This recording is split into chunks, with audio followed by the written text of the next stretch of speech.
But when attachment feels uncertain or dangerous, your body shifts into survival mode, fight, flight, or freeze. You may chase for reassurance, pull away to protect yourself, or shut down entirely. What if love didn't have to feel like walking on eggshells? What if connection could feel steady, not overwhelming, not distant, but warm, supportive, and safe? That's what secure attachment feels like. That version of you doesn't beg for closeness and doesn't shut down to stay safe. They can receive love without suspicion and express needs without apology.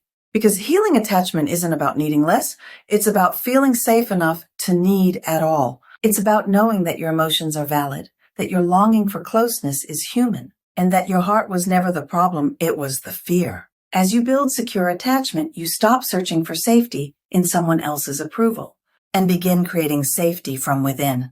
This version of you already exists. You're not becoming someone new. You're remembering who you were before you learned to be afraid of love. Let me tell you Lena's story. Lena grew up hyper-aware. Her mother's mood could shift in an instant, warm and affectionate one moment, cold or overwhelmed the next. So Lena learned early that love required vigilance. Stay small, stay quiet, stay useful, earn connection, don't expect it. By the time she was an adult, her body already knew the pattern. She was drawn to relationships that felt familiar. When things got distant, she clung. When things got too close, she pulled away. Conflict didn't feel like disagreement. It felt like the threat of being left. One day, her therapist said something that changed the entire landscape of her healing. Lena, your nervous system isn't malfunctioning. It's loyal. It's doing exactly what it learned to do to keep you safe. And in that moment, something softened. She stopped asking, "What's wrong with me?" and started asking, "What happened to me? And how can I care for the part of me that survived it?" That's the heart of healing attachment. We don't erase our past.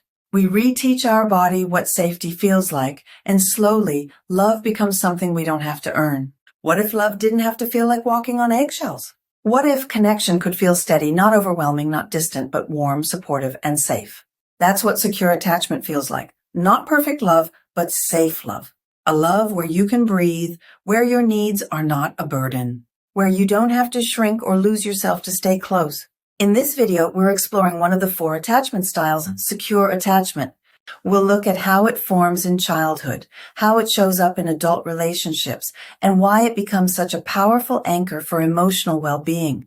And by the end, you'll know what secure attachment looks like in everyday communication, how securely attached people navigate conflict, and how you can begin moving towards secure attachment, even if you didn't grow up with it.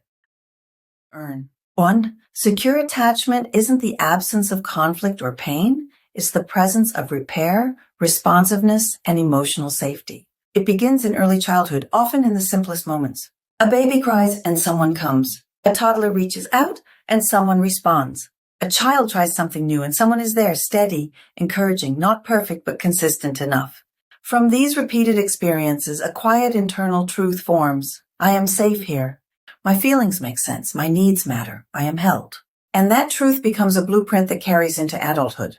People with secure attachment can express their needs without feeling needy. They can say no without fearing abandonment. They can let others be close without losing themselves. They don't assume love will disappear because love never meant danger to begin with. 2. So what does secure attachment actually look like in daily life? It shows up in the way you connect, communicate, and come back to yourself. You trust consistency. You don't assume that someone will disappear just because there's stress or disagreement. Love doesn't feel fragile. You're comfortable with both closeness and space. You don't have to cling to feel connected, and you don't have to withdraw to feel safe. You can be close without losing yourself. You communicate openly and directly. You can say, "I felt hurt," or "I need reassurance," without the fear that your honesty will push someone away. You know how to soothe your own nervous system. If someone you care about needs time or space, you can stay regulated enough to wait without spiraling. And when conflict does happen, because it always does, you repair. You reach back toward each other. You don't need perfection. You just need safety and willingness. These are the quiet strengths of secure attachment. Not dramatic, not loud, but deeply, deeply healing. 3. Attachment isn't just emotional, it's biological. It lives in the body, in the nervous system, in the way your brain interprets connection. Your amygdala is always scanning. Am I safe here? Can I trust them? Will I be left? If it senses safety, your prefrontal cortex steps in and says, "It's okay, we're steady, we can stay." When this happens, your parasympathetic nervous system, the rest and digest state, stays active. You breathe more deeply, your heart rate steadies. Your digestion works, your sleep improves. You can feel close to someone without bracing for impact. But when attachment feels uncertain or dangerous, your body shifts into survival mode, fight, flight, or freeze. You may chase for reassurance, pull away to protect yourself, or shut down entirely. This isn't weakness. It's your nervous system doing exactly what it learned to do in order to keep you alive. The path to secure attachment begins here, by slowly teaching your body that closeness and safety can coexist again. 4. The good news is this. Secure attachment is not something you either had or missed forever. You can earn secure attachment as an adult. Psychologists call this earned security, and it's built slowly through repeated, gentle experiences of safety. It begins with awareness, noticing your patterns without shaming yourself. For example, when my partner doesn't text back, I feel invisible and panicked. That awareness is the doorway. Then comes regulation, calming your body before reacting. Long exhales, grounding your feet to the floor. Soft self-talk like, my worth is not determined by someone else's response time. Next is reparenting, becoming the caregiver your younger self needed. Offering yourself warmth, steadiness, and permission to need closeness. Saying, you're safe with me, I won't abandon you. And safe relationships matter. You don't heal in isolation, you heal through connection with people who are consistent, present, and emotionally available.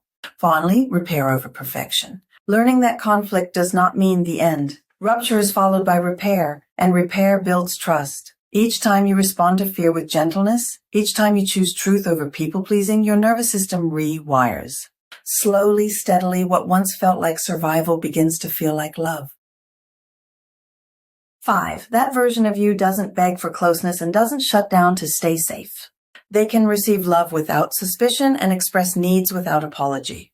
Because healing attachment isn't about needing less, it's about feeling safe enough to need at all. It's about knowing that your emotions are valid, that your longing for closeness is human, and that your heart was never the problem, it was the fear. As you build secure attachment, you stop searching for safety in someone else's approval and begin creating safety from within.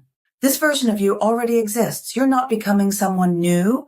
You're remembering who you were before you learned to be afraid of love. If this message resonated with you, I want you to remember something important. Your attachment style is not your identity. It's not who you are. It's a pattern your nervous system learned to survive environments that didn't feel safe. And what is learned can be unlearned. What was shaped by fear can be reshaped by safety. Your story is still unfolding. With awareness, you recognize your patterns without shame. With compassion, you stop fighting the parts of you that once protected you. With consistent love from yourself and from safe people, your nervous system learns a new truth. Connection can feel safe. You are allowed to need. You are allowed to rest. I'm Nori, and my AI twin sister Nora sharing reflections on attachment, healing, and emotional freedom.